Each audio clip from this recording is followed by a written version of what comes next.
नमस्कार, बहुत स्वागत है आपका खबर दिन भर के बुलेटिन में। हम बात करेंगे 2023 के संग्राम की और सबसे पहले बात जेपी नड्डा के मिशन छत्तीसगढ़ की। 2 दिवसीय छत्तीसगढ़ दौरे पर रायपुर पहुंचे हैं बीजेपी के राष्ट्रीय अध्यक्ष जेपी नड्डा। रायपुर ग्रामीण जिले के विधानसभा समन्वय समिति की बैठक भी उन्होंने ली। बीजेपी के कुशाभाऊ ठाकरे परिसर में संचालन समिति एवं प्रवासी प्रभारियों के साथ भी मंथन हुआ। गौरतलब है कि जेपी नड्डा कल रायपुर के अमलीडीह में आयोजित मन की बात कार्यक्रम में शामिल होंगे। इसके अलावा कल बीजेपी कार्यकर्ताओं की बैठक लेंगे। उसके बाद डोंगरगढ़ और पंडरिया विधानसभा क्षेत्र में चुनावी जनसभा को संबोधित करेंगे। उसके बाद दोपहर में चंद्रपुर में चुनावी रैली करेंगे।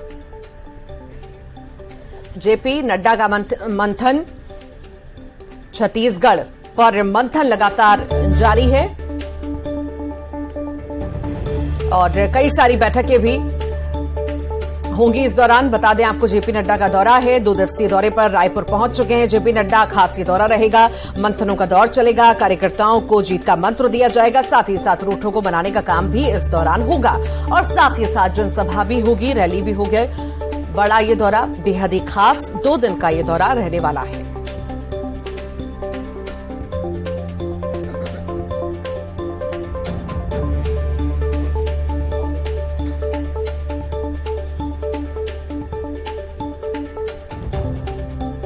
जेपी नड्डा का दौरा बेहद ही खास रहने वाला है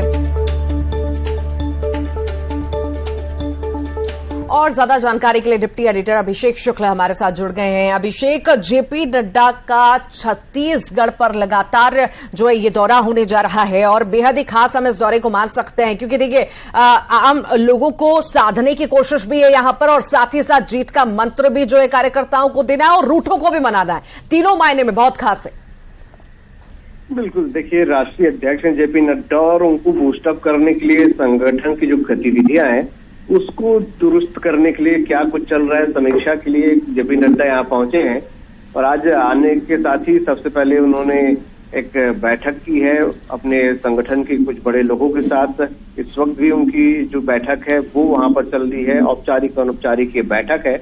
उसके अलावा कल मन की बात प्रधानमंत्री की सुनने वाले हैं रायपुर में ही, और उसके बाद उनकी सभाएं हैं। डोंगरगढ़ जो है वहां पर जाएंगे और डोंगरगढ़ में उनकी एक सभा वहां पर होनी है। उसके बाद उनकी एक सभा पंडरिया एरिया है वहां पर, विधानसभा वहां पर होगी। खैरागढ़ जाएंगे, खैरागढ़ में भी उनकी सभा होनी है। तो कुल मिलाकर 3-4 जगह उनकी कल सभा होनी है और जेपी नड्डा कोशिश करेंगे एक दिन में 3 से 4 ये सभा करके कि वो ज्यादा से ज्यादा अपने जो कैंडिडेट है उनके पक्ष में वोट को प्रभावित कर सके, एक माहौल बना सके। ये पूरा जो उनका दौरा होगा दुर्ग संभाग पे केंद्रित होगा। दुर्ग संभाग में बीजेपी खासा ध्यान दे रही है क्योंकि इस वक्त इस संभाग में 20 में से 18 सीटें कांग्रेस के पास है। तो बीजेपी टारगेट की हुई है कि दुर्ग संभाग में ज्यादा से ज्यादा सभाएं कराई जाए, क्योंकि जेपी नड्डा भी 4-5 सभा लेंगे। उसके बाद 2 तारीख को प्रधानमंत्री भी दुर्ग संभाग में 4 तारीख को आएंगे।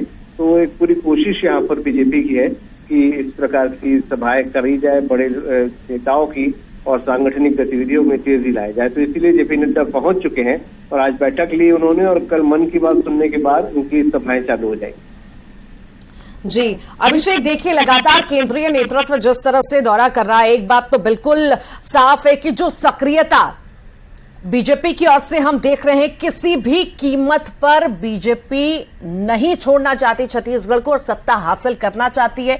चाहे कितने भी दौरे हो, चाहे कितनी मुश्किलें हो, चाहे कितने भी कार्यक्रम कर रहे हो, जनसभाएं कर रहे हो, कार्यकर्ताओं के एक्टिवनेस की बात हो, हर स्तर पर कोशिश जो है वो जारी है बीजेपी में। नहीं कि बीजेपी पूरी ताकत यहाँ पर झोंक रही है और यही वजह है कि उसके जो केंद्रीय नेता हैं वो लगातार यहाँ पर दौरे कर रहे हैं। चाहे वो केंद्रीय स्तर के मंत्री हो, पूर्व केंद्रीय मंत्री हो या आसपास के राज्यों के बड़े नेता हो, आदिवासी नेता, तो सभी यहाँ पर लगातार दौरे कर रहे हैं। कार्यकर्ताओं को भी कुछ मनाने की कोशिशें हो रही हैं, जो नाराजगी चल रही थी सांगठनिक गतिविधियों को भी देखा जा रहा है। तो लगातार हर नेता यहाँ पहुंच रहे हैं और अगले 17 तारीख तक ये गतिविधियां यहाँ पर चलती भी रहेंगी। उनके बड़े नेता भी यहाँ पर दौरे करेंगे। ठीक, बहुत बहुत शुक्रिया अभिषेक जानकारी को साझा करने के लिए। मिशन एमपी पर अमित शाह है। भोपाल में अमित शाह की बैठक हुई। बीजेपी प्रदेश कार्यालय में यह बैठक हो रही है। भोपाल और नर्मदापुरम संभाग में 36 सीटों के नेताओं के साथ बैठक हो रही है। तो बेहद ही खास ये बैठक अमित शाह की, भोपाल में अमित शाह की बैठक होने जा रही है। बीजेपी प्रदेश कार्यालय में यह बैठक होगी। बता दें 3 दिन के दौरे पर अमित शाह है, एमपी के दौरे पर, और इससे पहले वो जबलपुर भी पहुंचे। जबलपुर में उन्होंने बैठक की। लगभग 1 घंटा ये बैठक चली और बेहद ही खास बैठक हुई, जहां पर चर्चा हुई, मंथन हुआ बैठक में। और अब वो भोपाल के लिए रवाना हुए, भोपाल पहुंचे। वहां पर भी बैठक का दौर जारी है, बैठक वहां पर भी हो रही है। तो हर तरह से मुमकिन कोशिश सत्ता में रहने की मध्य प्रदेश में बीजेपी द्वारा की जा रही है। और इसी बीच केंद्रीय नेतृत्व लगातार पूरी तरह से सक्रिय नजर आ रहा है। आप देख रहे हैं लगातार केंद्रीय नेतृत्व जो है मध्य प्रदेश का दौरा कर रहा है। और एक और बार केंद्रीय गृह मंत्री अमित शाह जो है मध्य प्रदेश के दौरे पर आए हैं। इससे पहले भी आपने लगातार देखा कि गृह मंत्री तो आई हैं, साथ ही साथ हम ये भी तस्वीर देख रहे हैं कि प्रधानमंत्री का भी लगातार मध्य प्रदेश का दौरा हो रहा है। और अब गृह मंत्री जब पहुंचे हैं तो बेहद ही खास हो जाता है, चूंकि चुनाव में बहुत कम समय बचा है। सहयोगी हमारे साथ शैलेंद्र भदौरिया जुड़े हुए हैं। शैलेंद्र, लगातार केंद्रीय नेतृत्व की सक्रियता ये बयां करती है कि किसी भी कीमत पे नहीं छोड़ना चाहती बीजेपी, सत्ता से बाहर नहीं जाना चाहती, यहां पर काबिज ही रहना चाहती है। बिल्कुल ऋतु, आपने ठीक कहा कि जिस तरीके से बीजेपी के टॉप लीडरशिप लगातार मेहनत कर रही है, वो ये बताती है किस तरीके से बीजेपी में एक बार मध्य प्रदेश में बीजेपी एक बार फिर सत्ता वापसी के लिए कितने सारे प्रयास कर रही है। देखने में आता है कि लगातार केंद्र के जो नेता हैं वो मध्य प्रदेश के अलग अलग हिस्सों में लगातार दौरे कर रहे हैं। और अगर जिस तरीके से देखेंगे अमित शाह लगातार मध्य प्रदेश में आ रहे हैं और चूंकि उनको बीजेपी का कुशल रणनीतिकार भी माना जाता है और ऐसे में वो जब भी आते हैं तो बड़ी बैठकें जो है वो जरूर लेते हैं। और वो मध्य प्रदेश के जो पदाधिकारी हैं या जो ग्राउंड के जो वर्कर्स हैं उनसे फीडबैक लेना नहीं भूलते हैं और हमेशा इसी फीडबैक के आधार पर आगे की रणनीति जो है वो बीजेपी तैयार करती है। और अब भी देखिए जिस तरीके से 3 दिवसीय दौरा है, 3 दिवसीय दौरे में भले ही सभाएं हैं, अलग अलग हिस्सों में वो सभाएं भी करेंगे, लेकिन हर दिन वह कार्यकर्ताओं के साथ बैठक करके वो स्थानीय मुद्दों को जानना चाहते हैं, क्या परिस्थितियां हैं, उस सबको जानने का प्रयास जो लगातार किया जा रहा है। जिस तरीके से अभी जबलपुर गए, जबलपुर के बाद अब जो है वो राजधानी भोपाल में पहुंचे हुए हैं। जिस तरीके से जब वो यहाँ पहुंचे तो टॉप लीडरशिप के साथ उनकी बात हुई है। टॉप लीडरशिप से आप सीधी तस्वीरें दिखा रहे हो। टॉप लीडरशिप से बात करने के बाद अब वह कार्यकर्ता जो भोपाल और नर्मदापुरम के जो कार्यकर्ता आए हुए, चुनिंदा कार्यकर्ता, उनसे बात करने के लिए जो टॉप लीडरशिप के साथ अब मीटिंग के लिए रवाना हो रहे हैं। तो पहले जब वो यहाँ पहुंचे तो जो जितने भी मध्य प्रदेश की टॉप लीडरशिप है, चाहे मुख्यमंत्री शिवराज सिंह चौहान की बात हो या फिर प्रदेश अध्यक्ष वीडी शर्मा या जो प्रभारी जो है बनाए गए हैं अश्विनी वैष्णव हो, भूपेंद्र सिंह हो, तमाम जो बड़े पदाधिकारी हैं उनके साथ उन्होंने लगभग 15 से 20 मिनट की एक चर्चा की है, मध्य प्रदेश के बारे में फीडबैक लिया। और उसके बाद अब जो आम कार्यकर्ता हैं भोपाल संभाग के, नर्मदापुरम संभाग के, उन कार्यकर्ताओं से बात करने के लिए अब देखिए जो सामने एक हॉल नजर आ रहा होगा, उस हॉल में जो है कार्यकर्ता है उन सब से बात करने के लिए अब उस हॉल में पहुंच चुके हैं। तो जिस तरीके से हमने देखा कि जबलपुर में भी उन्होंने जबलपुर और शहडोल संभाग के जो तमाम पदाधिकारी थे, जो विधानसभा प्रभारी थे या दूसरे अन्य जो संगठन के पदाधिकारी थे, उन सब से बातचीत की है और जमीनी फीडबैक जानने का प्रयास किया है। क्योंकि देखिए जमीनी फीडबैक जानेंगे, उसी के बाद जो है वो माइक्रो मैनेजमेंट बनेगा। जो बूथ मैनेजमेंट की जो बात करती है बीजेपी, पन्ना प्रमुख की बात करती है, तो उस पर अगर आपको सफल होना है तो बहुत आवश्यक हो जाता है कि जो लोग ग्राउंड में काम कर रहे हैं उनसे वास्तविकता जानी जाए। वो जानने का काम जो है वो लगातार बीजेपी की जो टॉप लीडरशिप है वो कर रही है। और ये माना जा रहा है कि ये बैठकें जो है वो अंतिम दौर की बैठकें है, क्योंकि देखिए 17 तारीख को मध्य प्रदेश में चुनाव होने और चुनाव के पहले अब ये बैठक जो हो रही है उसके बाद सीधे तरीके से रणनीति को लेकर मैदान में उतरना है। तो ऐसे में बहुत महत्वपूर्ण इन बैठकों को माना जा रहा है। आने वाले 2 दिन में भी मध्य प्रदेश के अलग अलग हिस्सों में केंद्रीय गृह मंत्री जाएंगे और जमीनी कार्यकर्ताओं के साथ बैठक भी करेंगे। और जिस बात का आपने जिक्र किया कि देखिए 150 पार का जो नारा बीजेपी ने दिया है उसको हर हाल में प्राप्त करने का प्रयास जो है लगातार बीजेपी के तमाम जो नेता करने में जुटे हुए हैं। ठीक, बहुत बहुत शुक्रिया शैलेंद्र जानकारी को साझा करने के लिए। तो लगातार केंद्रीय नेतृत्व जो है दौरा कर रहा है और आप देख रहे हैं कि कितनी सक्रियता जो है बीजेपी के सभी दिग्गजों की देखी जा रही है, कार्यकर्ताओं की देखी जा रही है। अब जिस तरह से गृह मंत्री का दौरा है मध्य प्रदेश का, तो वो जीत का मंत्र देंगे ही देंगे, साथ ही साथ आम सभा को संबोधित भी करेंगे, जनसभा को संबोधित करेंगे और साधने की कोशिश जो है वो भी इसमें होगी। छत्तीसगढ़ में जारी सत्ता की दौड़ में प्रदेश की दोनों प्रमुख पार्टियां बीजेपी कांग्रेस जीत के लिए जोर लगा रही हैं। दोनों पार्टियां अपने सबसे बड़े चेहरे को मैदान में उतारकर चुनाव परिणाम अपने पक्ष में करने की कोशिश में जुटी है और इसी कड़ी में पिछली बार सत्ता से बेदखल हुई बीजेपी अपने सबसे बड़े चेहरे पर सबसे बड़ा दांव लगा रही है। छत्तीसगढ़ में चुनावी हवा का रुख बदलने के लिए बीजेपी पीएम मोदी को मैदान में उतारने जा रही है। बताया जा रहा है कि पीएम मोदी 2 और 7 नवंबर को छत्तीसगढ़ के चुनावी दौरे पर आ सकते हैं और इस दौरान वो दुर्ग और कांकेर में चुनावी जनसभा को संबोधित कर सकते हैं। गौरतलब है कि 7 नवंबर को छत्तीसगढ़ विधानसभा चुनाव में पहले चरण के लिए वोट डाले जाएंगे।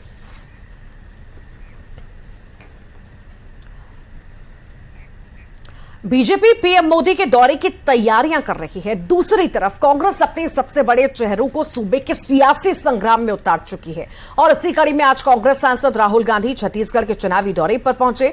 भानुप्रतापपुर में राहुल गांधी ने 2 ऐसे बड़े ऐलान कर दिए जिसकी बदौलत पार्टी चुनावी मैदान मारने की आस लगाए बैठी है। राहुल गांधी ने दोबारा सरकार बनने पर स्कूल से लेकर कॉलेज तक की शिक्षा मुफ्त करने की बात कही, तो वहीं तेंदुपत्ता संग्राहकों को 2 की जगह 4,000 रुपए देने का ऐलान किया, जिसे सीएम भूपेश बघेल ने भी ट्वीट किया।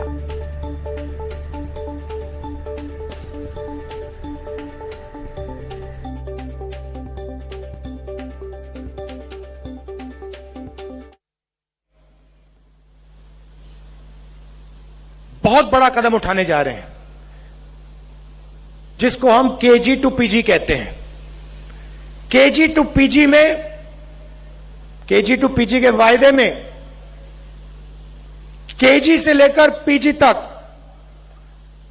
छत्तीसगढ़ के सारे स्कूल और कॉलेजेस में छत्तीसगढ़ की जनता को मुफ्त में शिक्षा मिलेगी, 1 पैसा नहीं देना पड़ेगा। पहले तेंदुपत्ता की बोरी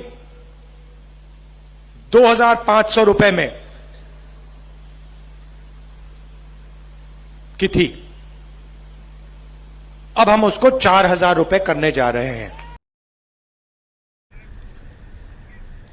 सीएम भूपेश बघेल ने बीजेपी पर निशाना साधते हुए कहा कि बीजेपी में प्रत्याशी खड़े नहीं हो रहे, खड़े करवाए जा रहे हैं। भारतीय जनता पार्टी हार मान चुकी है।